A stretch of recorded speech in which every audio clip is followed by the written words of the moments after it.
Hi, I'm Mike, I'm Doug. and we're from Altered Reality Games, and we're here to give you a little sneak peek at our new game, Fight Dice Clubs. Yep. We're going to be coming to Kickstarter April 26th, and here we wanted to give you a quick look at what the dice look like and a quick, brief overview of how the game plays. It's very fast, very easy to learn, and we're just going to give you a quick look at what the symbols on the dice and then how a round or two of the dice the game would go. Right. So here you go. All right. Welcome to the Fight Dice Clubs tutorial. Here we're going to teach you how to play their game. It's pretty simple. Each die has 5 different symbols. We're going to go over those really quick. First of which is the skull symbol. This one, when you roll this one, it's dead. It's removed from play immediately. All right. The next symbol we're going to show you is the vulnerable symbol. A vulnerable symbol means that die can be eliminated through the action of another die. All right, next we have the shield symbol. This symbol means the die is protected. It cannot be hurt. All right, and then you can roll a fist symbol. And the fist symbol means that you can eliminate an opponent's vulnerable symbol. And last we have the faction symbol, which is different for each one. A sample of the zombies, fairies, aliens, and cowboys, which is our initial 4 sets. Once you roll a faction symbol, your faction's unique ability triggers. All right, the next thing we want to do is give you a couple of sample rolls so you can see what it looks like. We can go head-to-head with a couple of the factions. Okay, and immediately the first thing you do is remove any skulls that we rolled. Doug rolled some, I didn't roll any. And then you group up the dice into the different symbols that you rolled. Here I rolled 2 shields. Those are protected. They can't be hurt. I have 2 vulnerables. They can be hurt. I have an attack die, and I have a faction symbol. Now, the zombie faction symbol ability is they're hard to kill. So I'm able to turn one of my vulnerable dice into a shield for each faction symbol I roll.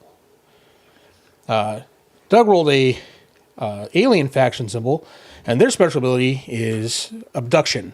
So they can abduct one of my vulnerable dice to roll in his next round, leaving me with an attack die, which I can eliminate one of his vulnerable dice. Now we gather up the remaining dice which you have left and re-roll. Now this process will be repeated until one player no longer has dice to roll at the beginning of his turn. All right, here we have no vulnerable, so I can't hurt any of his. He did roll his faction symbol, and so did I, but I have no vulnerable to abduct. That's one of the easiest ways to identify whether or not the round is just going to move on. If nobody has a vulnerable symbol, nothing can happen. Unless, and you just of course, pick up the dice and roll again. Unless, of course, your faction symbol allows you to change someone into a vulnerable, but these 2 don't. Third roll, no deaths immediately. Doug has a vulnerable. I have a attack symbol. I can eliminate it. I don't have any vulnerable, so we keep going. 2 to 4. Here, no attacks. No attacks. I have a vulnerable, but he has nothing to attack it with, so we roll again. All right, one of mine was eliminated. Yep, he has no attack dice. I don't need to worry about changing that. So, another one of mine dies or is eliminated from the right. skull symbol. Got the upper hand here, 3 to 1. But he's able to kill my vulnerable with his fist. Nope, you actually have zombie symbol. Zombie ability. I can change that to a shield. Yep, so we go again. Yeah, hard to kill. Oh! And we see the great equalizer. 2 of mine died. Randomized die rolls. 1-on-1. Nope. Neither of us have vulnerables. This will continue until somebody rolls that Or I eliminates themselves, and I win with 1 faction symbol remaining. So you can see this game is fast-paced, easy to learn. Like you said, it takes you under 5 minutes for one. Usually this is played in a series of best 2 out of 3. Yep. Gets a little more complicated when you add multiple players in.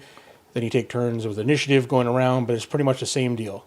There's a little more strategy in it when we have rerolls, and there's group play because you only attack on your left and right. And we'll do future videos that show some of that group play. But right now, we just wanted to give you the basics of what the dice look like, a quick tutorial on how the game is played, and there you go. And then a quick look at the dice to see, you know, there's some cool looking color combinations, some good symbols on there.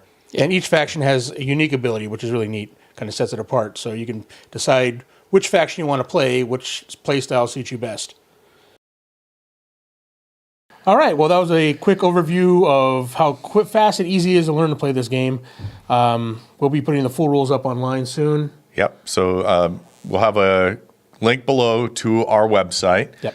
We're going to continually update that. We'll have rules. We'll have more pictures of the various factions that are involved in the Fight Dice Club. We'll have pictures of the dice. And then eventually we'll have links to our Prefundia page, and then, you know, when the Kickstarter goes live, to the Kickstarter page. So once again, Fight Dice Clubs coming April 26th to Kickstarter. Yep. We'll hope to see you there.